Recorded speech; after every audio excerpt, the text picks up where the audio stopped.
கோவை தொண்டாமுத்தூர் அருகே ஊருக்குள் புகுந்த யானைகளை வனத்துறையினர் இரவு முழுவதும் போராடி விரட்டினர். தொண்டாமுத்தூரை அடுத்த ராமச்செட்டிப்பாளைய கிராமத்தில் நேற்று இரவு 6 யானைகள் ஊருக்குள் புகுந்தது. வனத்துறையினர் பட்டாசுகளை வெடித்தும் தீப்பந்தங்களை கொளுத்தியும் யானைகளை விரட்ட முயற்சித்தனர். மிரண்டு போன யானைகள் ஊருக்குள் அங்கும் இங்கும் ஓடின. யானைகள் தாக்கியதில் வீடு ஒன்றின் சுவர் இடிந்தது. தென்னை மற்றும் வாழை மரங்களும் சேதமடைந்தன.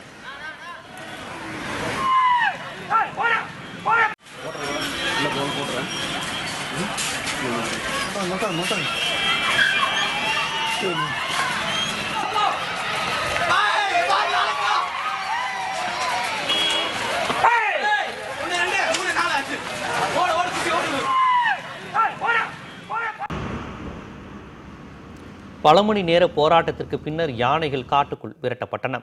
கோவை மாவட்டத்தின் பல்வேறு பகுதிகளிலும் கடும் வறட்சி நிலவுவதால் யானைகள் நீர் மற்றும் உணவு தேடி ஊருக்குள் அலைந்து வருகின்றன.